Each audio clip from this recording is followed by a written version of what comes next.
Hello, my name is Beth Dixon, and I'm here to present a story time through the Allegheny Public Library. As a board member, I am honored to be in attendance today, and I'm going to share with you a few personal experiences entitled Nashville Notes, Life Lessons from Individuals I Learned Who Were Country Artists. As a result of my time spent at Dollywood working in the entertainment division, I was given the opportunity to meet with and work with, and in some instances just brush shoulders with, some of the most important artists within the genre of country music. And what I'd like to do today is share some of the life lessons that they did provide me, things that I learned of just by standing back and observing these people. For us, it is entertainment. They are there to entertain us, but for them, it is work. And for them, it is a work for a cause, not for applause. They live life to express, not to impress. They don't strive to make your presence noticed, just make your absence felt. Immeasurable and inexhaustible, an exercise in love, kindness, compassion, and a disposition to benefit or serve another. That is the theme that runs through all of the artists that I'm introducing you today. The first one being Connie Smith. Connie has been in the business since she was a teenager. One of 16 children. She grew up outside in Elgin, Illinois, just north of Chicago. However, spent a great deal of time in Kentucky and Ohio. She was discovered, or as she jokingly says, people tell her that she was invented by Whisperin' Bill Anderson. But she is a person with great grace and great style. Tiny little thing.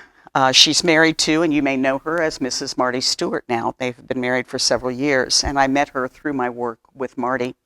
And she is the epitome of grace. And we all know what grace is. It's difficult to define, but we know it when we see it. And we know that there are people in our lives and there are people in others' lives that just their mere presence brings about a gentility of spirit throughout the environment. Wherever they stand, they seem to just possess it. And that is Connie Smith. She has been, as I say, in the business a long time and one of the most well-respected artists in Nashville and continues to be so, having recently released an album. And Connie is getting on in years, as I am, but she still continues to work because it brings her pleasure and it brings her joy. Her work is significant to her. It ain't the heat, it's the humility, says Yogi Berra. And the most humble person I ever had the opportunity to truly work with was Brenda Lee. We all know Brenda Lee, perhaps more so as a pop artist than a country artist. But she is... and in the Country Hall of Fame as well as in the Rock and Roll Hall of Fame. She has been performing since she was 10, and she really was the breadwinner for her family when she was 10. Her father was not a necessarily good provider. There is a great spirit about her, a great faith to her. She is very devoted to her family. Her husband is her manager. He travels with her.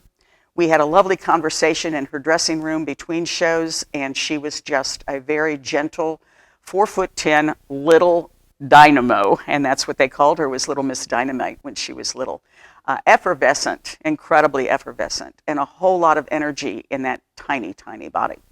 So to learn the lesson of humility, I certainly learned a great one from Brenda Lee. I've been around a long time, and I feel God has a whole lot of surprises for me, says the great Loretta Lynn.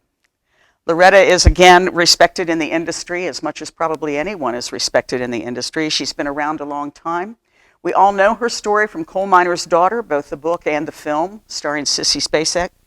And she is a very tenacious person. We all know that she's had hardships in her life. We all know that it was a very, very difficult, economically difficult upbringing for her. She and her husband, who was so devoted to her and whom she truly loved, they called him Do, really guided her career and handheld her success. And when he passed away, it took a great deal of spirit out of her. When I had the opportunity to work with her, her family was traveling with her, her children and her grandchildren were with her. And one of the greatest experiences of my life was to really feel what she was singing backstage and looking at this wonderful profile as she stood at the mic and sang Coal Miner's Daughter. And I thought, you know, Beth, it doesn't get any better than this. But the lesson to be learned is that she keeps on keeping on. And that's what keeps her going. And sometimes we have a tendency, or I know I do, to have a tendency to step back and say, you know, this just isn't working out. But to persevere takes a great deal of strength, courage, and faith. And Loretta Lynn possesses all of them. I am content with it. Don't cry over spilled milk. Get up and be a man and do what you have to do, says Glenn Campbell, his statement after being diagnosed with Alzheimer's.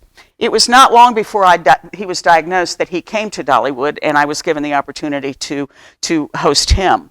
And that was my job, was to take care of the artists backstage in the green room and any other personal needs that they might have. I found him to be very quiet, soft-spoken, gentle man. He was also a man with great kindness because he did a favor for me, and he did it without even thinking about it.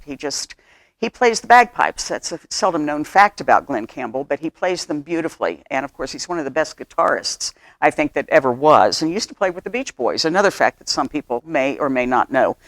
But he picked up the bagpipes because I said, are you going to incorporate these in the second part of your show? And he said, I hadn't thought about it, no. And he said, why? And I said, well, I've heard you play Amazing Grace, and I just think it's one of the most beautiful sounds I've ever heard. So he picked him up, blew him up, and off he went. And so that simple act of kindness is one that I will remember as long as I'll remember anything in my life. He was quite a guy. And again, he kept going. There's a wonderful documentary about him that is post-diagnosis, where he's doing his last tour, which sadly he had to cut short because the memory was he'd be in the middle of a song and not remember, or start singing the same song over again. And it's poignant and at the same time tragic. But he did what he did and wanted to do it for as long as he was able to. See with your heart. Ronnie Milsap. Ronnie was an artist that I also enjoyed working with, and I enjoyed his sense of humor. He's been blind since he was 3. It was as a result of an accident, or maybe not an accident. Its stories vary, but he had a difficult childhood himself. Many of these country artists seem to have that in common. That seems to be a theme. But Ronnie never lost his significance, even though he was, and still is, in concert. He's a major player in the music field and does it with great spirit. He's fun. He's just fun. And he brought his wife and his children on Park because the kids could go out and do their thing, and I don't want to have to listen to Dad kind of thing again. But he saw more with his heart, through his music, with his hands, than I think any seeing person I know does, because he goes below the surface. When we were backstage, he was going over a wire, and he was being escorted, and we tripped. And I said, I'm sorry, Mr. Milsap, I didn't see that. And he patted my hand, and he said, that's okay, Beth. Neither did I. So that sense of humor just puts you at ease, and he's very gracious in that regard. And you realize that his particular challenge is not a challenge to him. He has overcome it. And I think that's what is heard, certainly, in his music, because he feels it as well as plays it and sings it. Wonderful, wonderful man. You never know what is enough unless you know what is more than enough, said the poet William Blake. My favorite story. Now here is the true queen of country music, because without Kitty Wells, none of the other females would have the success that they have had. And Kitty was, of course, known for Honky Tonk Angel and has been on the scene as long as anyone. She is now deceased. But when she came and performed, she brought her husband with her. That's her husband, Johnny Wright. They were celebrating their 60th wedding anniversary. And the kids and the grandkids, and they were all over the park as well. So it was a huge celebration. I think they wound up being married 73 years before he passed away. It was just a lifelong. And she told the story of, and this is the story that I will recall, and I think it's a significant story for all of us, in the sense that I said, 63 years, that's a long time. And she said, yeah. And she said, you know, he asked me to marry him on the first date. Kitty, will you marry me? And the second date, Kitty, will you marry me? And she kept saying, when you get $1,000 in the bank, I'll marry you. He kept asking, he kept asking, she kept saying no, and finally she said, do you have $1,000 in the bank? And he said no, and she says, how much do you have? And I don't recall exactly the amount. It was $37 and some odd cents, and that was it. And she just looked at him and said, close enough. And sometimes close enough is enough. And the lesson here is that we as individuals are enough. Each of us is enough. And each of us has what we need when we really boil it down and see. And we are blessed that way. But yes, contentment is what I learned in spades from Kitty Wells. I had a great childhood, but I thought it was horrible at the time. I was born and raised on a farm in Mississippi. I baled hay, culled corn, did about everything to do on a farm. It was a great childhood, very simple. I did not work with this lady, but she passed away the year I started at Dollywood. And of course, the power of her loss prematurely affected all of us. But a friend of hers shared a story. And Tammy was one of these who was very rooted. And the story she shared was, well, we all know that she kept her beauty license active for all of her life because she said, you know, I don't know when this gig's going to be up. So, you know, I never know when this part of my life is going to end, and I have to have something to fall back on. The recently departed Naomi Judd did the same thing with her nursing license, I understand. But Tammy kept her beautician license active all the time, renewed them every chance she needed to have to do that. But this friend was telling a story how in her home she had a bowl, and in that bowl was raw cotton. And she would walk in the house and she'd walk over and rub that raw cotton. And I said, why? I said, why did she do that? And she said, it keeps her rooted. She keeps her rooted as to where she's from, where she is, and all is put into perspective. And I thought, what a significant lesson. And if we all had that kind of talisman, I don't know what mine would be, but give it some thought what yours might be in terms of what grounds you. For many of us, it is our family. For many of us, it's our life experiences through travel. For her, it was picking cotton. And she never lost that thread, pardon the pun, but that thread of her life was with her to the very end. And of course, then the importance of wings. Now, saying something about Dolly Parton is like, saying a few words about the Pacific Ocean. There is nothing, and it's all known. I mean, there's probably no one in the spectrum of entertainment and humanitarianism in the world today than this lady.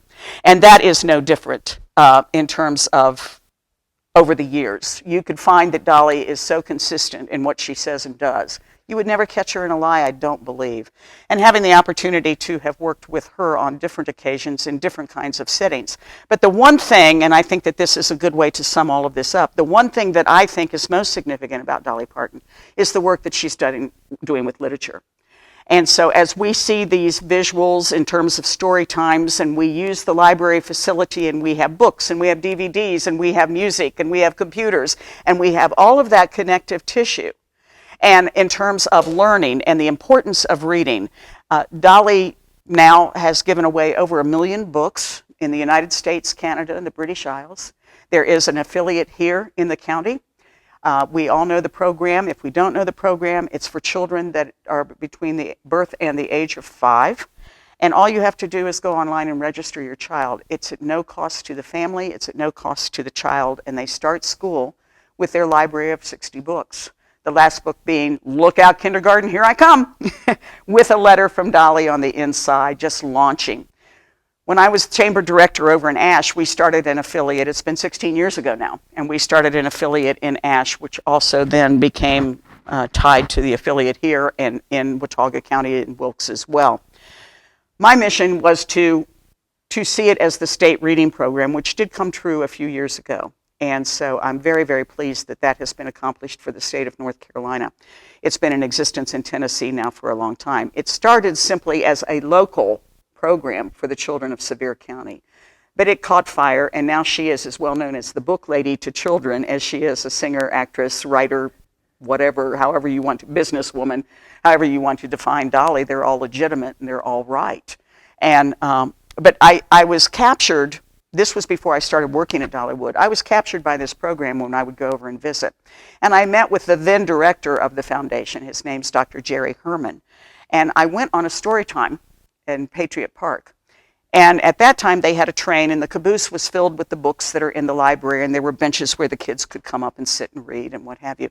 Well, this little 3-year-old girl, I was on the back of the caboose, and Jerry was, I don't know where Jerry was at the time, but anyway, this little girl came racing up. And she said, "Mama, Mama, Mama, there are my books."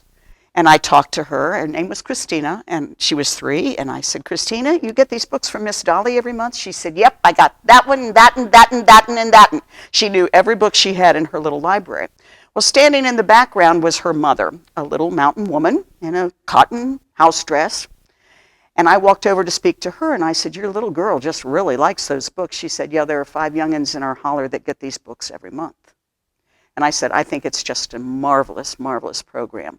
And she said, "We do too." And she grabbed my arm and she said, "May I tell you something?" And I said, "Sure, what?" She said, "My 3-year-old daughter's teaching me how to read." I was absolutely stunned. And I thought, we never know when we gift the gift of reading, we never know who it's going to touch and in what fashion.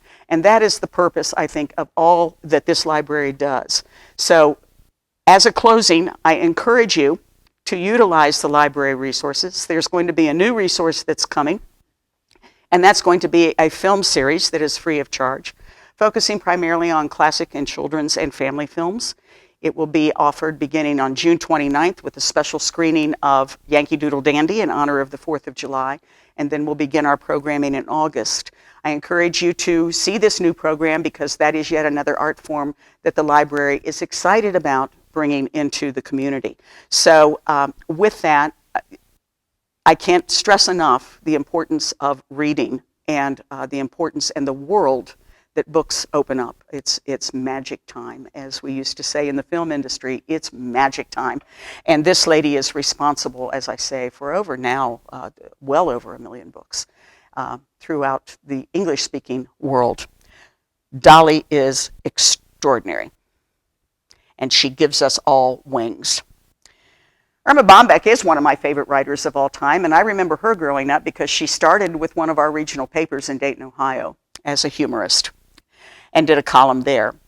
But she said, "When I stand before God at the end of my life, I would hope that I would not have a single bit of talent left and could say, I used everything you gave me."